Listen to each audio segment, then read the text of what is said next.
Verdi by Janelle Cannon.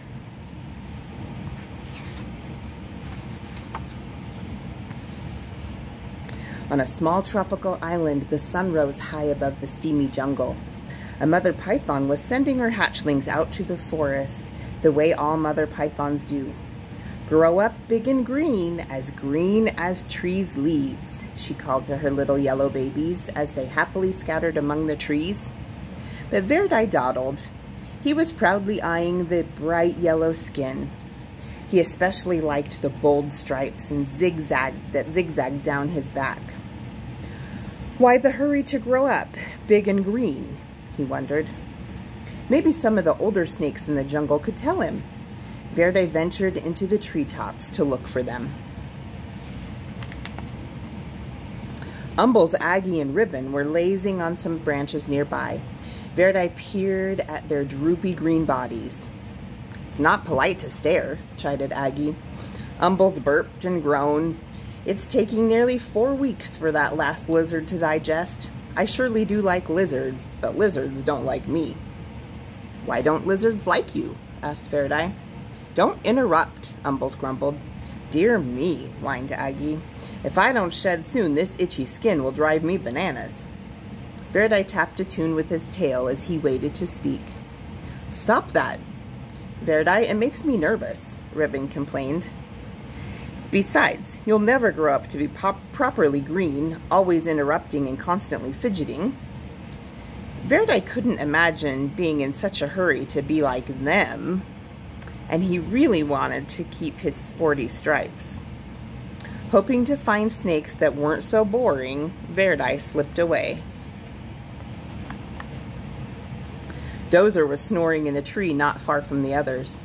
"Hello," said Verdi. "Do you want to climb trees with me?" "I'm tired," Dozer growled. "Go do a few laps around the jungle, okay?" Verdi's heart sank. Greens were not only lazy and boring, they were rude. At the top of a very tall tree, Verdi gripped one branch with his tail and the other with his snake jaws. "I will never be lazy, boring, or green," he thought. "I will jump and climb and keep moving so fast that I will stay yellow and striped forever." Then Verdi let go.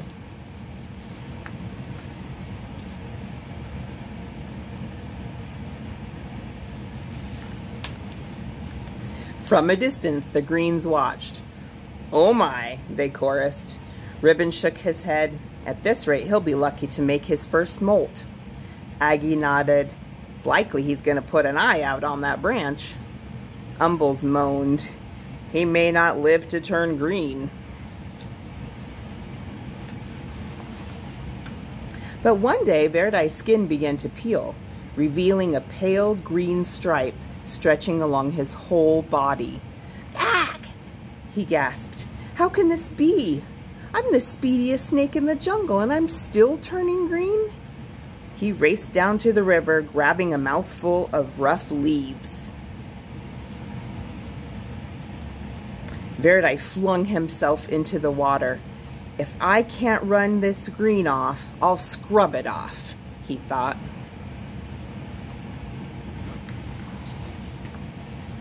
His frantic splashing caught the eye of a large bottom feeder cruising the murky depths.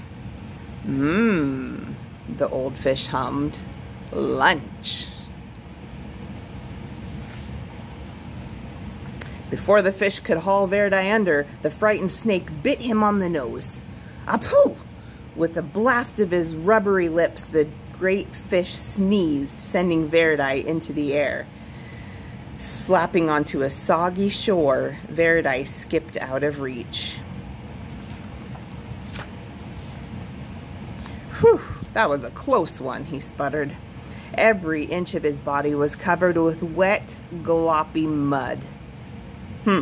Kind of lumpy, kind of brown. Sure beats being green." So he left the mud on.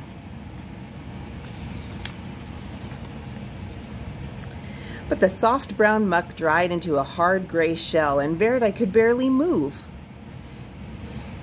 If he even budged, the stuff cracked off in jagged chunks. As each piece fell away, Verdi could see his body was even greener than before. "This is terrible," cried Verdi. He pictured himself hanging around in droopy lops, itching and complaining and worrying all day like the old greens. He looked into the sky, where the sun blazed a beautiful yellow, just the color he used to be. Then he pulled a vine to the top of the tree. Launching himself from the treetop, Verdi startled a flock of colorful birds. He became dizzy with delight, sure the bright sun and its lofty speed would turn him golden again. In his joy, Verdi forgot he would fall back to earth. Whippity-wappity, flip-flop, wham! Plummeting through the trees, Verdi landed in a crooked sprawl across the log and the forest floor. He couldn't move. "Help!" he croaked. As usual, the greens had been watching Verdi's antics. They moved quickly to where he lay. "Didn't we say it would come to this?" Umbles said, shaking his head. Aggie sighed. "Lucky thing he's got 2 eyes." They gently lifted Verdi up to a safer place where they could watch over him while he healed. Neatly splinted to a branch, Verdi had no choice but to listen to the greens as they gabbed. "Remember how I used to streak across the forest floor?" Ribbon asked. "Quick as lightning," answered Aggie, "and I climbed giant trees like they were nothing. They grew taller then, you know." "The things I dared to run down and swallow," Umbles bragged. "Wild boar were no match for me." Verdi was astonished. "You used to run and climb and hunt giant pigs? What happened?" "Ribbon crashed, just like you," Aggie replied. "I took a terrible fall and almost put an eye out. Then old Umbles here nearly choked to death. Now we all prefer a quiet life, a warm perch, a little sunshine, and an occasional good meal." The greens rambled on about their days of glory, and Verdi settled on his branch. Finally, one afternoon, Umbles said, "Looks like you're ready to go again." He carefully untied Verdi from the branch. "You are welcome to come with us," said Aggie. Ribbon agreed. The 3 greens slipped quietly back into the forest. Verdi wasn't ready to join them. He wasn't sure where he wanted to go, so he just stretched and stayed put in the sun while the sun went down. He listened to the forest come alive.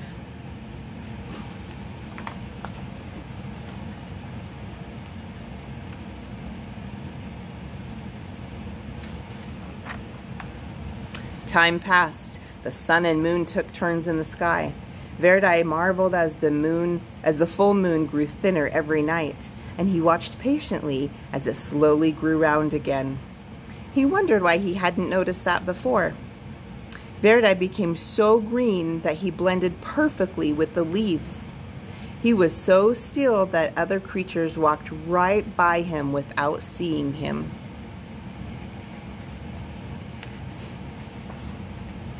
One fine morning, as Verdi basked in the sunshine, 2 small yellow snakes approached. They tapped and fidgeted as they stared. "Get a load of this old green guy," one of them whispered. "Do you think he ever moves?" The other snickered. "I seriously doubt it." "They're just like I used to be," thought Verdi. "And I'm now what I was afraid to be." He looked at his big green body and slowly smiled. "How would you like to climb trees with me?" he asked. "With you?" The yellows were astonished. "I'll even show you my fancy figure 8, Verdi replied, though he was a little worried about putting an eye out. With practice, the 3 snakes performed a perfect triple figure 8. Leaping and looping with his little striped friends, Verdi laughed. "I may be big and green, but I'm still me.